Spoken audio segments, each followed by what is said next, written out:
I solved Resident Evil's biggest mystery that's been eating away at the fans for the better part of a decade now, or at least I think I did, so let's not waste any time and let's just get right into it. With the recent reveal of Resident Evil Veronica and the trailer that accompanied it, we saw Hunk, and I'm sure your immediate thought was the exact same as mine. What the hell's Hunk doing here? He had like nothing to do with the original game. Then shortly after the trailer dropped, we got some direct news from Capcom where they talk about how this game is going to be drastically different from the original Code Veronica. It's not just going to be a remake like they've done before with other games, it's going to be essentially like a completely different game with the same or at least a fairly similar story. And they're actually going to be using this remake or reimagining to set up stories for future games, and it's going to tie heavily into many different Resident Evil titles down the road, which is very interesting to hear. But while most people were focused on theorizing about Claire being the protagonist of RE10, which I definitely think should happen by the way, or new story points for Chris and the Ashford family, personally one thing came to mind immediately, and that was the 2020 Capcom data breach. In said data breach, we saw a list of tons of Resident Evil titles that were supposed to be releasing all throughout the 2020s. Some of these titles were Resident Evil Outrage, Resident Evil Village, Resident Evil 4 Remake, Resident Evil 9 Requiem, and Resident Evil Hank.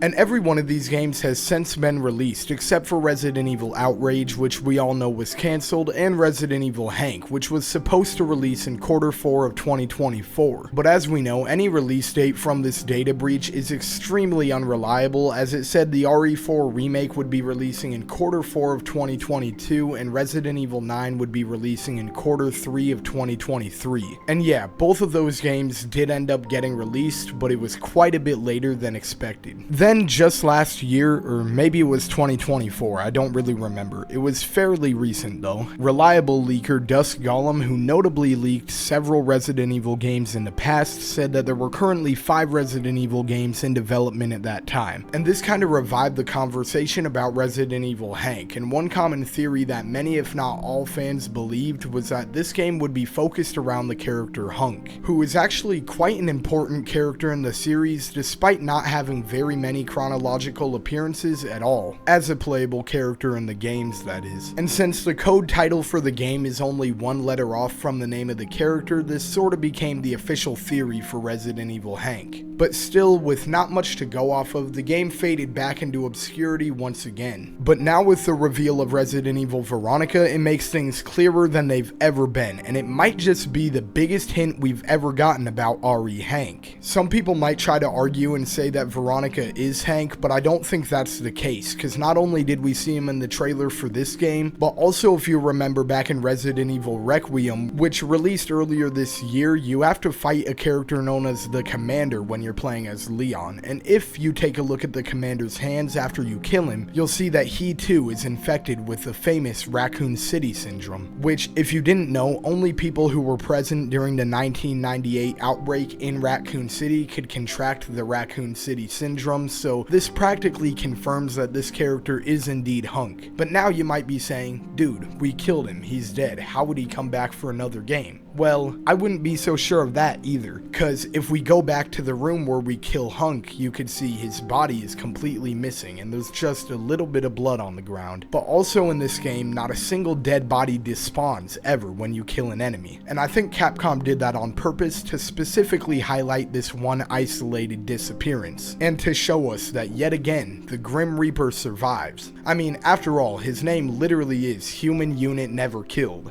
Now, with Hunk appearing in 2 big games in a row and Capcom explicitly stating that Veronica is going to directly tie into future Resident Evil titles, I think it's highly likely that they'll set up some kind of story or establish a little bit of lore for Hunk in this game so we know a little bit more about him when he takes the center stage in Resident Evil Hank. Now, when is RE Hank gonna be releasing? That's really anybody's guess, cause all the release dates from that data breach were so far off it's ridiculous. But I would count on sometime in the late 2020s to early 2030s for sure. But what do you guys think? Do you think Resident Evil Hank even exists anymore? Are you excited for it to come out? And do you think Hunk will be the main character? Let me know your thoughts and theories down in the comments below, and if you enjoyed the video, subscribing would be greatly appreciated. But now with everything being said, I'll see you all on the next episode of Bagels Battles. They in backseat driving me, I had to take the wheel, check to pass me, rhyming, see